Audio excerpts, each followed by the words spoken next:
I'm sure you've heard the phrase, what gets measured gets managed, or what gets monitored gets managed. But I wonder, have you ever considered, how do you measure or monitor your personal growth? Or how do you measure whether you're being your best or not? That's what we're going to talk about today.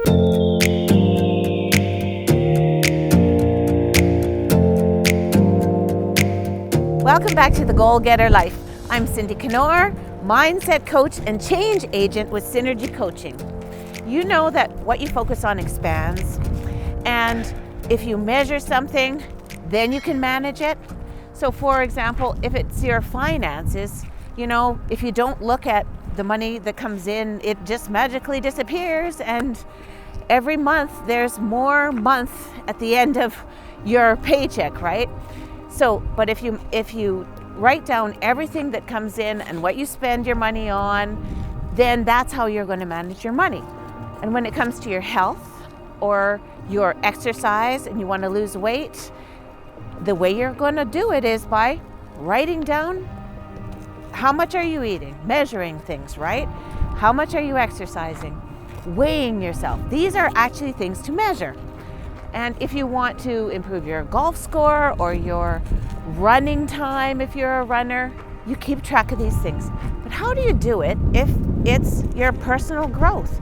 If you go to another seminar or you buy another book, does that mean that you're improving? It doesn't, because usually what happens is you're all hyped up for maybe 2 or 3 days, and then you're back to your old ways right after that. So this doesn't work. There needs to be a better way to monitor and measure your personal growth and whether you are being your best.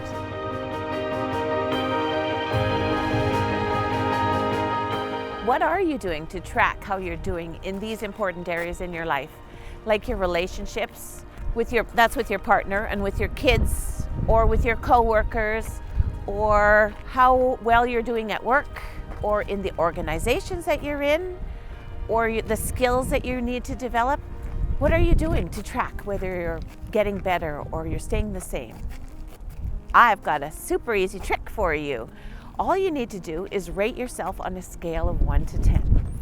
And how this works is, after every interaction, if you have a kind of a fight with your spouse or with your kids, afterwards, don't beat yourself up, because that's not going to do any good, but just be honest with yourself and give yourself a rating on a scale of 1 to 10. Decide, how did I do? A 1 means you really sucked and you're a horrible person, right? You probably are never going to give yourself a 1. But a 10 means you were amazing and you were cooperative and patient and non-judgmental and all those kinds of things in your interaction with this other person. So just give yourself a rating on a scale of 1 to 10. And then when you think about it, just think, how could I make this better next time? The number that you give yourself doesn't even really matter.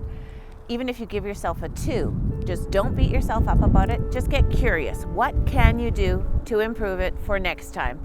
So think of all the different areas in your life, with your relationships, with your communication, with the skills that you want to develop, anything at all that has to do with personal development, and just think about how can you measure or monitor that by rating it on a scale of 1 to 10.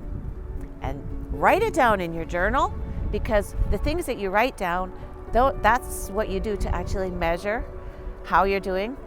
When you write it down, then you can look back on it later and you will see that you've improved over time. Okay, so no more just going to conferences or buying books and not reading them. We're talking about doing something. You're going to try to improve by measuring yourself and by doing something different than what you're doing now. So for more everyday strategies on how to be your best and how to live an awesome life, subscribe to this channel, comment, like, and share it with anyone you think might benefit. I'd love to find out what you are committed to measuring in your personal growth and how you can really be your best. I'm Cindy Knorr. Until next time, the best in me recognizes and honors the very best in you.